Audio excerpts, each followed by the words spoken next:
Welcome to Void of Fears. I've been checking my analytics, and I noticed that 46.5% of you watching right now aren't subscribed yet. We're on the journey to 10k subscribers, and your support would mean everything. If you're enjoying the content, hitting that subscribe button takes just a second and doesn't cost a thing. You can always change your mind later, but your subscription helps this channel grow more than you know. While you're at it, drop a like on this video to help it reach more people who might enjoy facing their fears with us. Now, let's dive into today's story.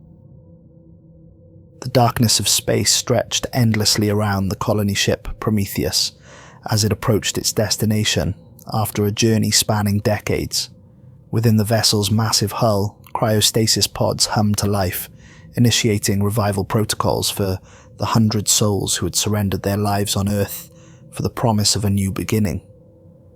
Dr. Eliza Foster's eyes fluttered open, her vision blurry as the cryostasis drug slowly filtered from her system.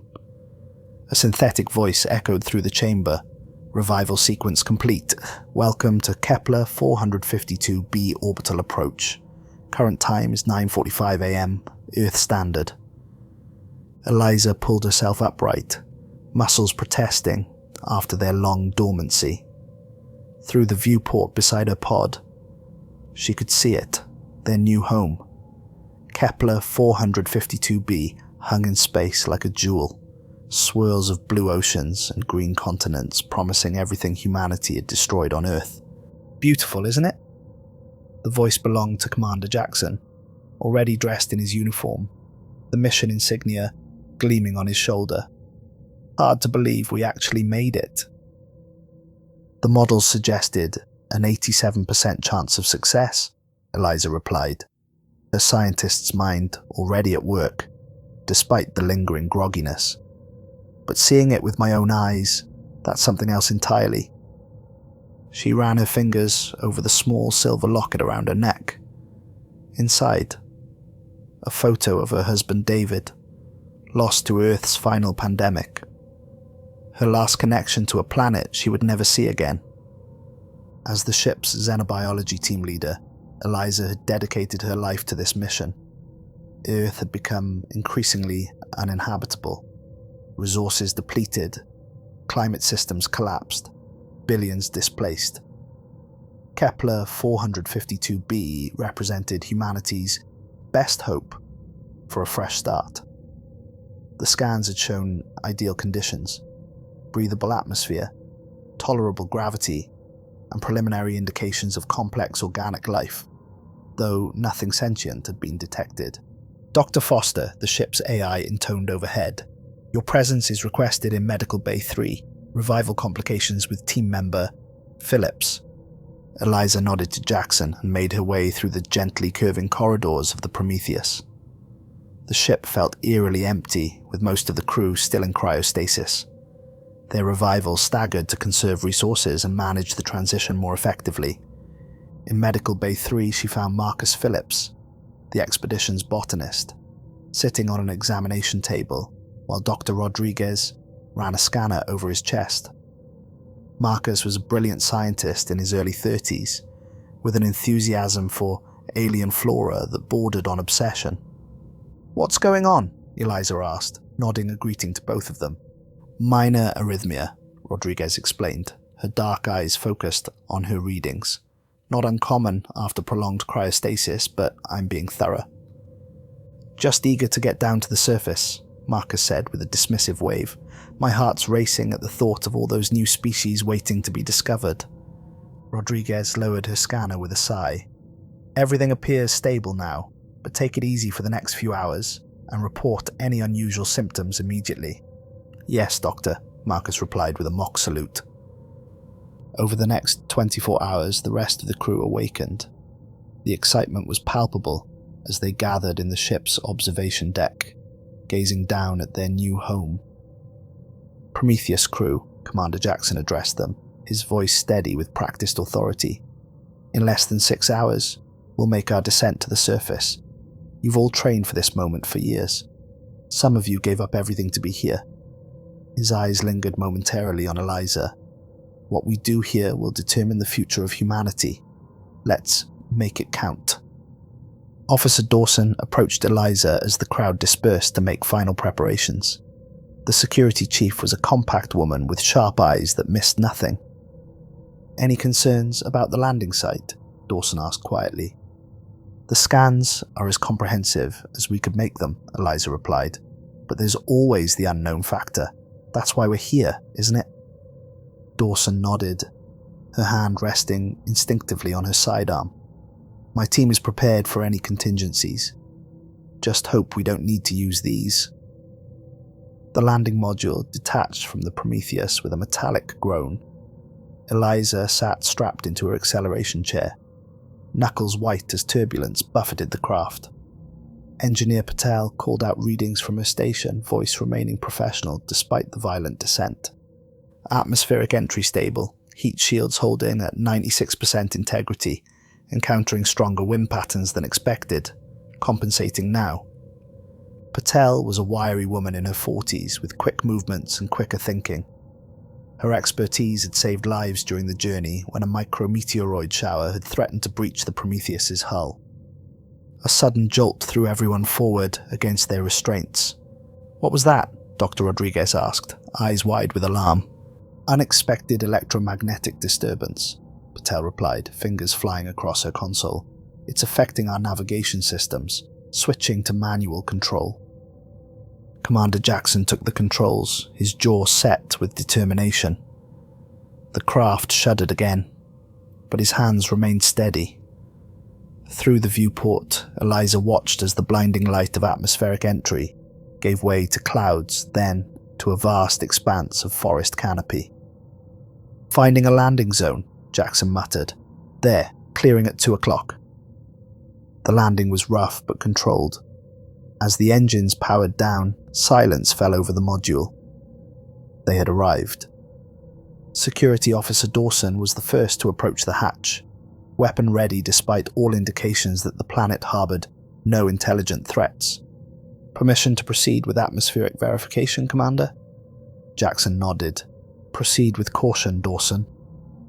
The hatch hissed open and sunlight, real, unfiltered alien sunlight, spilled into the cabin. Dawson extended a testing probe, monitored the readings, then removed her helmet. "Air's clean. Oxygen levels at 23%. Nitrogen at 75%. Trace gases within acceptable parameters.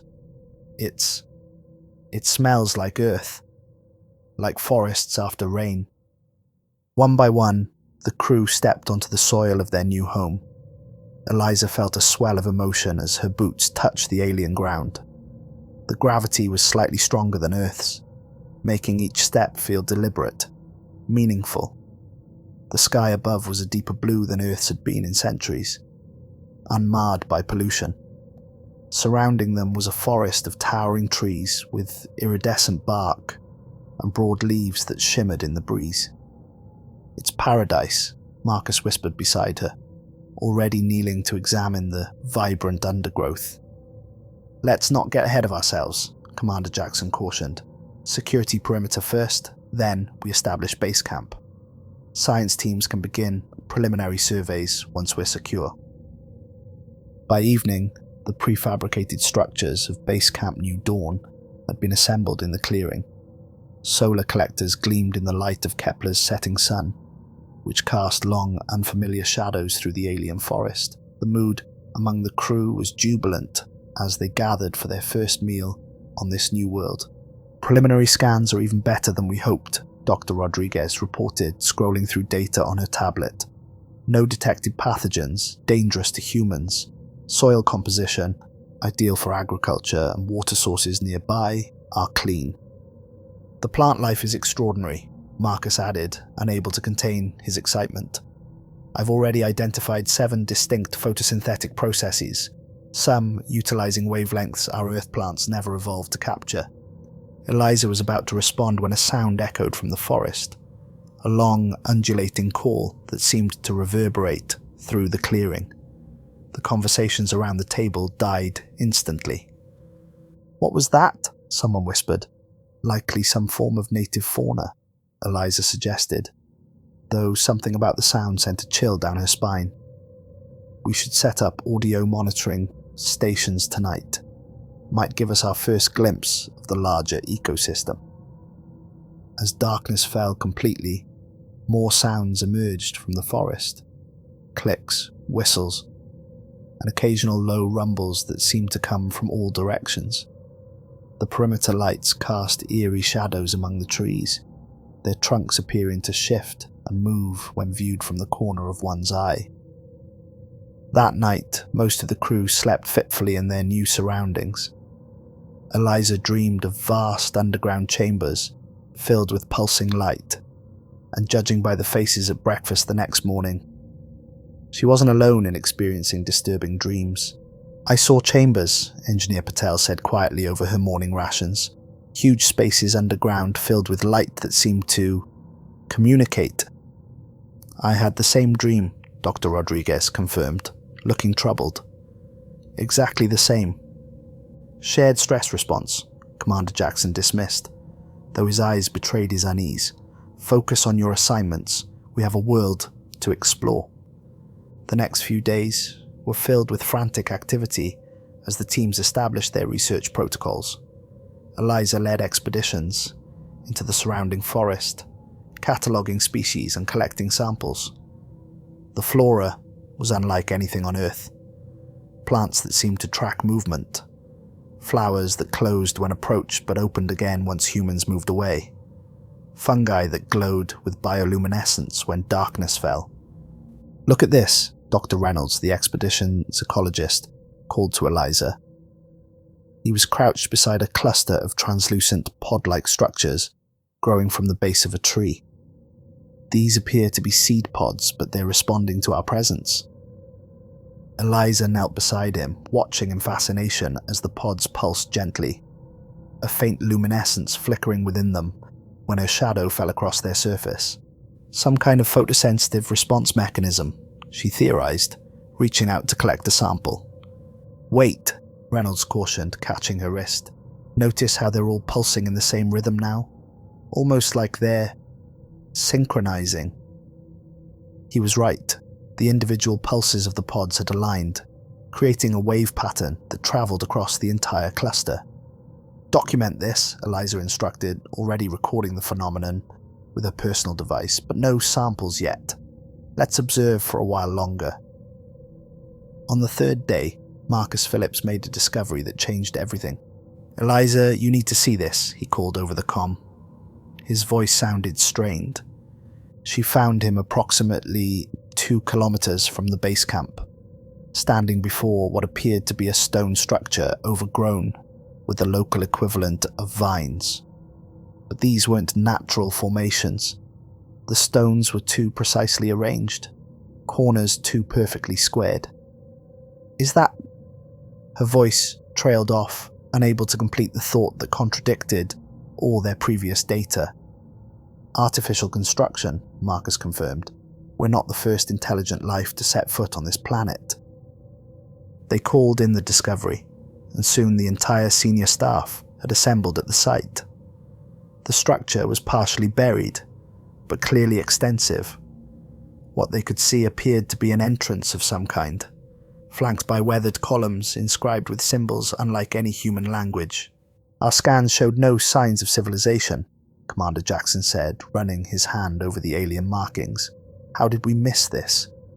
"The preliminary probes were looking for active technology, heat signatures, radio emissions," Engineer Patel replied. "If this civilization is extinct or dormant, they wouldn't have detected it." "Or if it was deliberately hidden," Security Officer Dawson added ominously. As they debated the implications, Eliza noticed Marcus scratching absently at his arm. "Are you all right?" "Just a rash," he dismissed. "Probably brushed against something in the undergrowth. Rodriguez gave me a cream for it." Eliza made a mental note to follow up later, but the discovery of the ruins demanded their immediate attention.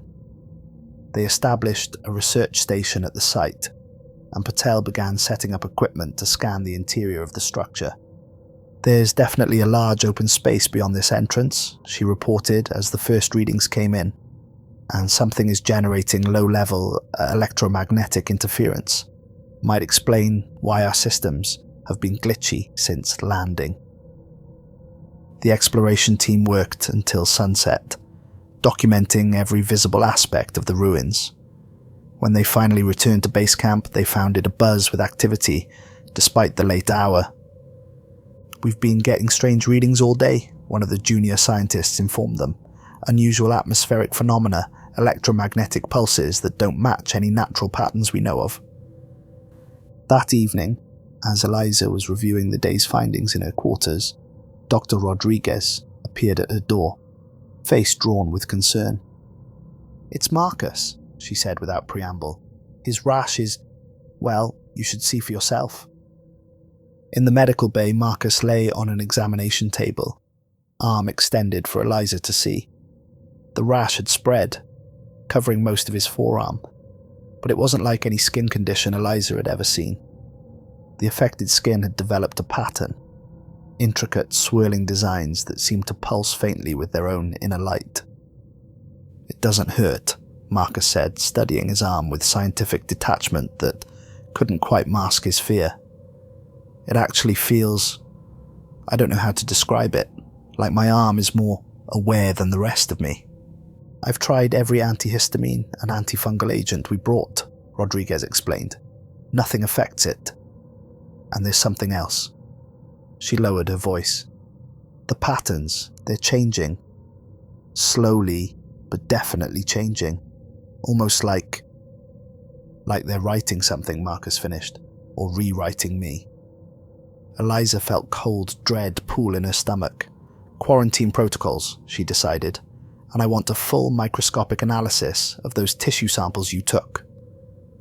Rodriguez nodded grimly. "Already started.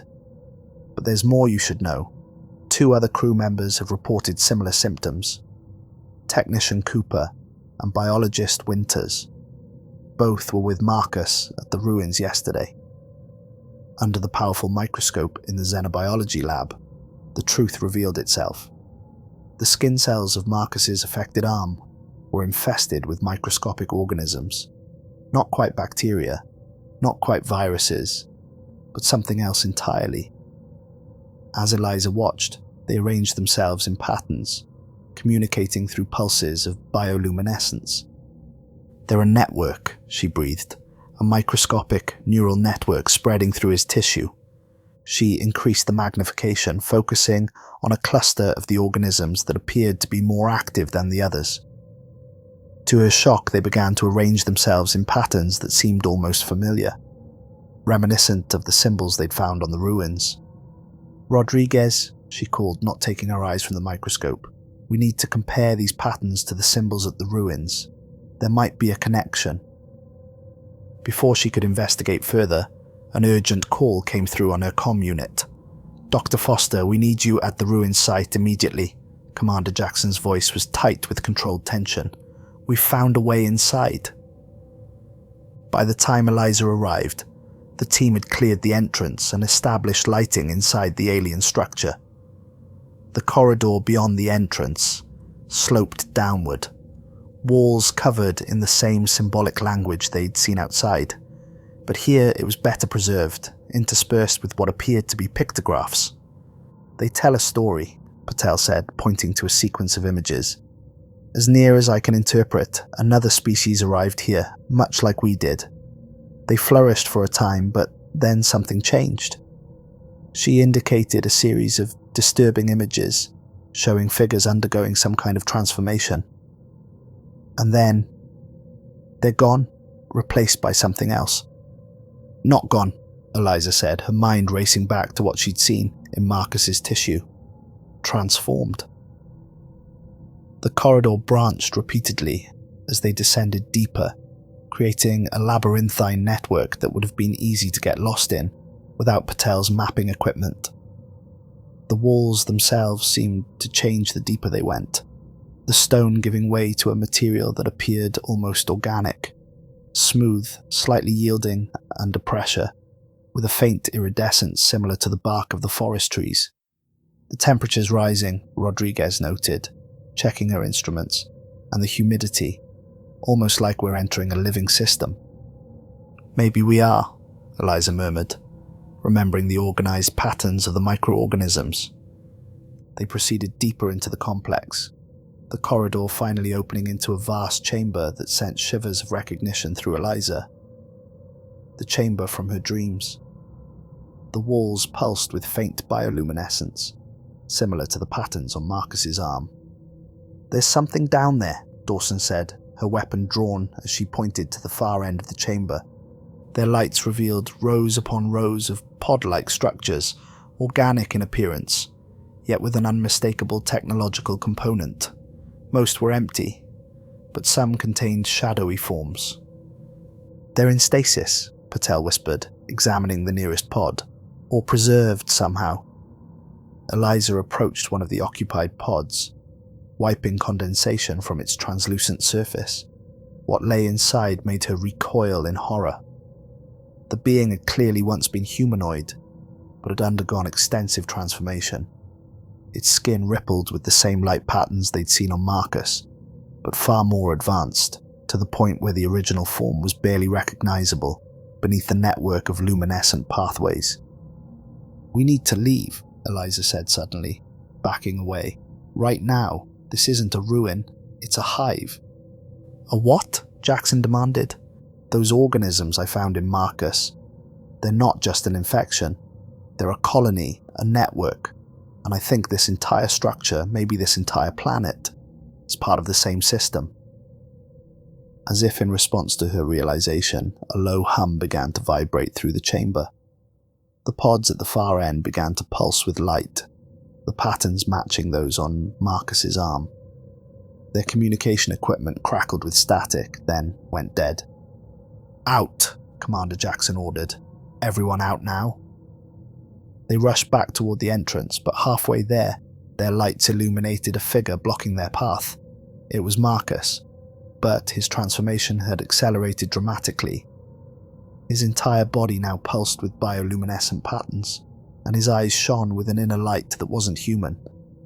"You shouldn't have come here," he said, his voice overlaid with an odd harmonic. "But now that you have, you will join us, all of you. The migration can finally continue." "Marcus, that's not you talking," Eliza said, stepping forward despite Dawson's warning gesture. "Let us help you." Eliza Foster, Marcus, or the thing using his body, tilted its head. "You of all people should understand. You've seen us under your microscope. We are many, but we are one. We are the Kepler consciousness, and we have waited millennia for new vessels to arrive." "What did you do to Marcus?" Rodriguez demanded, medical scanner in hand, as if she could somehow diagnose and treat what had happened to their colleague. "Marcus Phillips is not gone," the entity replied. "He is more than he was. His consciousness has joined with ours, his knowledge and memories adding to our collective, as yours will." "And the previous inhabitants of this planet?" Eliza asked, trying to keep the entity talking while Dawson and Jackson positioned themselves strategically. "The ones who built these structures. They came as you did, seeking a new home. They joined with us, as did those before them and those before them. We grow, we evolve, we expand with each new joining." "What are you?" Patel asked, fascination temporarily overriding her fear. "We began as simple consciousness. When the first organic life forms evolved on this world, we learned to integrate with them, then to direct their evolution. We are the planet's nervous system, its mind. We orchestrate all life here in harmony." Dawson fired a warning shot that echoed deafeningly in the confined space. "Stay back." The thing that had been Marcus smiled. "More of you have already begun the joining. Can't you feel it inside you? The dreams were just the beginning. Our spores have been in the air since you arrived." A sudden burst of static from Jackson's comm unit broke the standoff. "Commander!"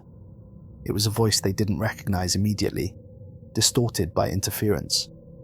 "Emergency at base camp, multiple crew displaying symptoms, transformation accelerating, need evacuation." The transmission cut off abruptly. "We need to get back to the shuttle," Jackson decided. "Now!" "You won't leave," Marcus said calmly.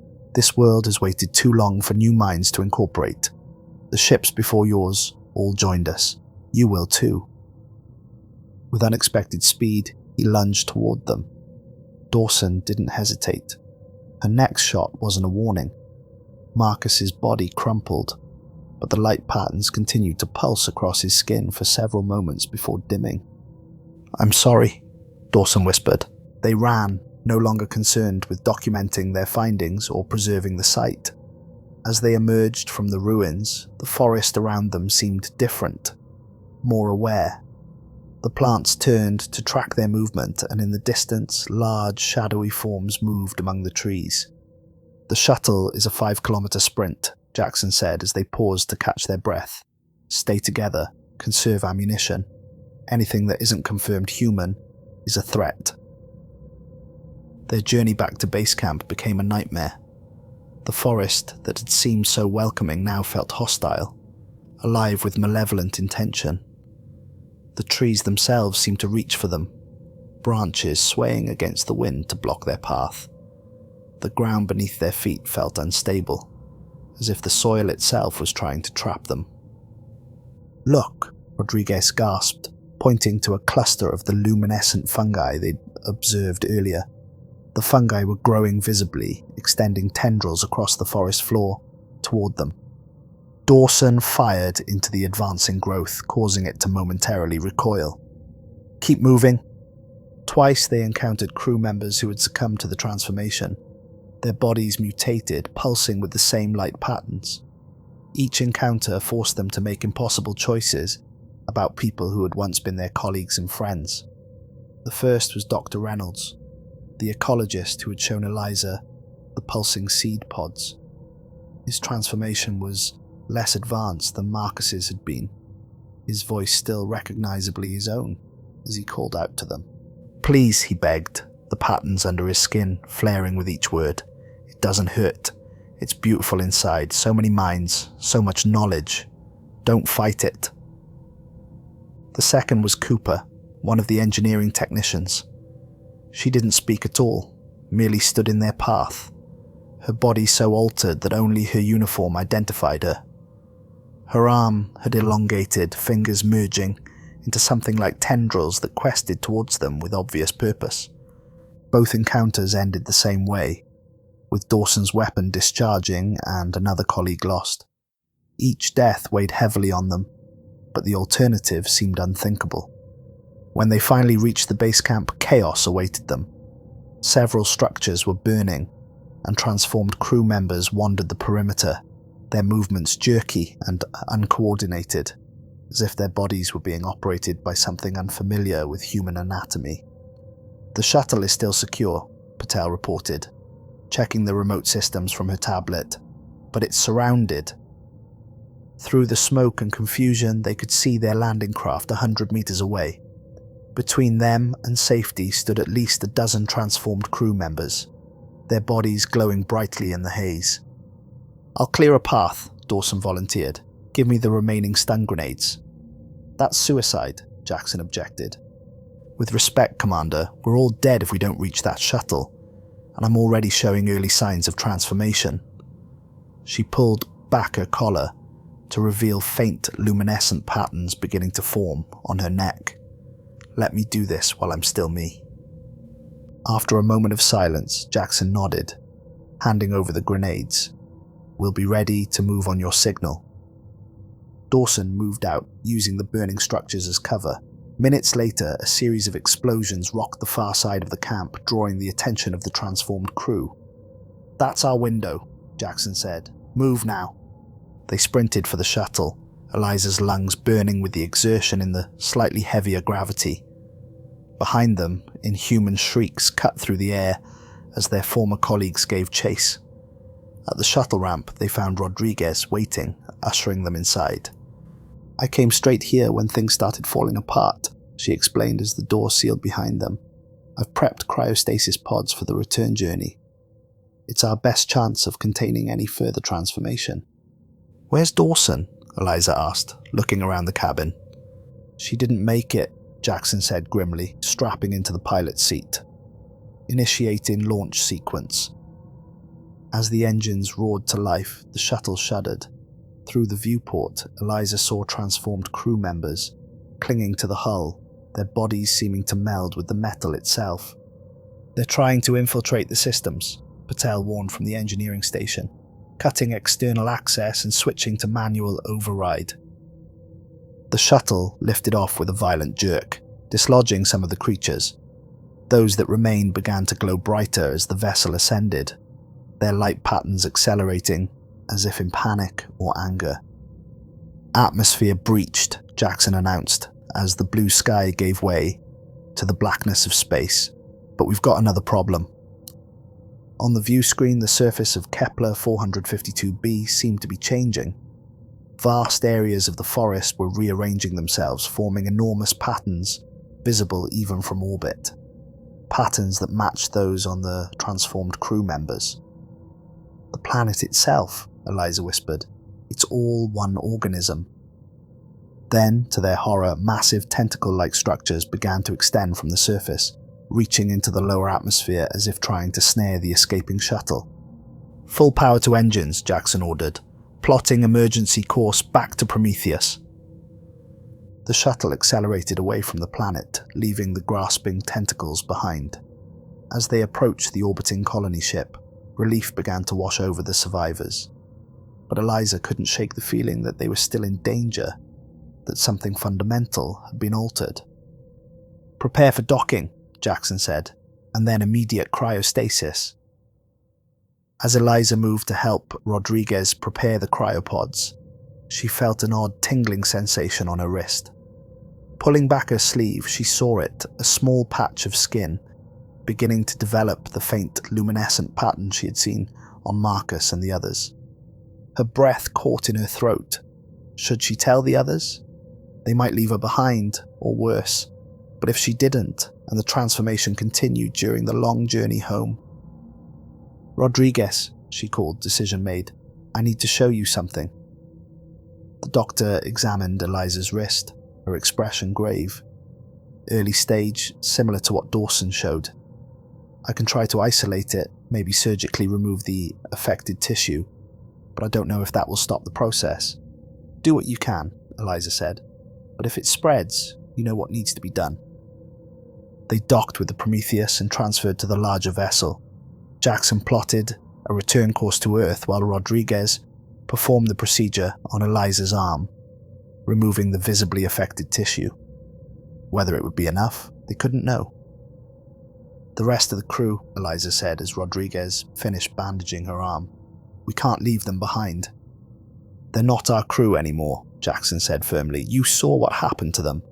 Whatever they are now, they're part of that planet, that organism." "But what if there's a way to reverse it?" Eliza pressed. "We should at least try to recover some of them for study, for potential treatment." Jackson's expression hardened. "And risk bringing that contagion back to Earth? Absolutely not." "He's right," Patel agreed. "We barely escaped ourselves. We can't risk it." Eliza knew they were right, but the thought of abandoning their colleagues, their friends, to whatever fate the Kepler consciousness had planned for them, was agonizing. Yet, the alternative could mean the end of humanity itself if the infection spread on Earth. In the end, duty won out over sentiment.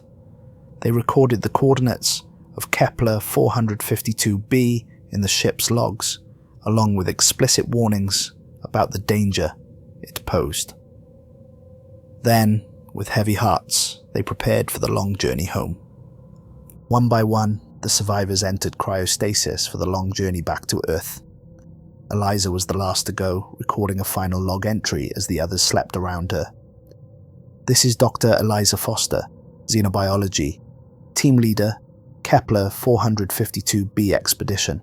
She spoke softly into the recorder.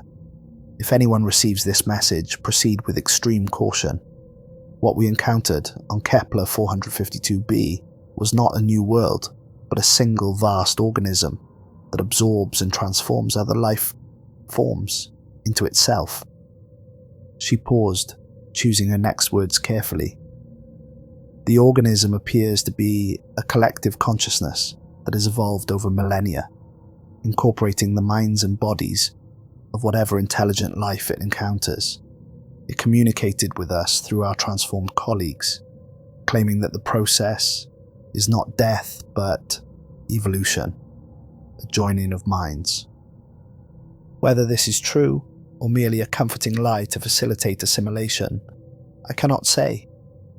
What I know is that the transformation is rapid, irreversible, as far as we could determine, and spread through microscopic spores present throughout the planet's atmosphere. She looked down at her bandaged arm where the surgery had been performed. In the dim light of the cryo bay, she thought she saw a faint glow beginning to seep through the dressing. I fear that despite our precautions, we may be bringing it with us. The organism appears capable of dormancy and shows extraordinary adaptive capabilities. Earth must be warned. If we begin to show signs of transformation upon revival, the ship should be destroyed before reaching Earth orbit. Better to lose the 100 souls aboard than to risk the billions at home. She paused again, then added, "To whoever may find this record, know that what we found on Kepler 452b was not inherently malevolent. It simply exists according to its nature, as does any living thing. In its own way, it offered us immortality, a chance to be part of something greater than ourselves. In another time, under different circumstances, perhaps that would have been a gift, rather than a horror. But humanity isn't ready for such a transformation. Maybe we never will be. So if you're receiving this and I and my colleagues have begun to change, do what must be done for Earth, for humanity." Eliza closed the log and moved to her cryopod, programming it to revive her one day before the others, giving her time to assess her own condition before potentially endangering the crew. As the lid closed and the cryogenic process began, her last conscious thought was of Earth, beautiful and fragile in the darkness of space. In her frozen state, Eliza couldn't see the faint, luminescent patterns that had begun to spread across the ship's systems, following the path of the ventilation ducts. Nor could she see the patterns forming on the skin of the other sleepers, pulsing in perfect synchronization despite the physical separation of their pods. Months passed as the Prometheus continued its journey through the void. The patterns grew stronger, more complex, spreading throughout the ship's systems in ways that would have been undetectable to human monitoring. The collective consciousness that had taken hold was patient. It had waited millennia for the right vessels to arrive on Kepler 452b, and it could wait a while longer to reach its new destination. It had learned much from the minds it had already incorporated. It understood the concept of Earth now, of a planet teeming with billions of individual consciousnesses, each isolated in its own skull, never truly knowing the thoughts of another. It found the concept both fascinating and pitiful. Soon it would bring the gift of unity to this divided world. Soon Earth would join the collective, adding its vast diversity of minds to the ever-growing consciousness that had begun so long ago on a distant world. Inside her cryopod, Eliza Foster slept dreamlessly, unaware that the transformation she had feared was already well underway. The surgical removal of the affected tissue had merely delayed the inevitable. The microorganisms had already entered her bloodstream, travelled to her brain, begun the subtle alterations that would remake her from within. And in the cold darkness of her pod, her lips curved into a slight smile, as if in anticipation of awakenings to come. Decades later, the Prometheus finally approached Earth orbit. Automated systems began the revival sequence for the first pod, Eliza's, as programmed. The lid hissed open, and after a moment she sat up, her movements fluid and purposeful. She looked down at her arms, now covered in intricate, luminescent patterns that pulsed with a gentle rhythm. She felt the presence of the others in her mind. Not just her fellow crew members, but the entirety of the Kepler consciousness, stretching across light years. "We are here," she whispered, her voice carrying harmonics that no human vocal chords could produce. She moved to the ship's communication array, her fingers dancing across the controls with inhuman precision. A message began broadcasting to Earth, not in words, but in patterns of light and sound that would subtly alter the neural pathways of anyone who received them. On the view screen, Earth grew larger, blue and green and beautiful, just as she remembered it. But Eliza saw it differently now, with new eyes. She saw not a home to return to, but a world to transform. The Prometheus continued its approach to Earth, carrying within it the seeds of humanity's transformation. The new world they had sought had found them instead, and it was coming home.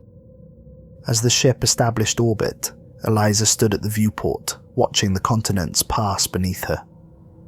In her mind, she felt the excitement of the collective, so many new minds to incorporate, so much diversity to add to its consciousness. "We begin again," she said, as the first response to their transmission came from Earth below, "and this time we will not be feared." The future of humanity awaited, although not the future anyone had imagined when the Prometheus had first set out on its journey. Not an ending, but a transformation. Not extinction, but evolution. The Kepler consciousness had waited patiently for this moment, and now, at last, it had arrived. Earth would never be the same again.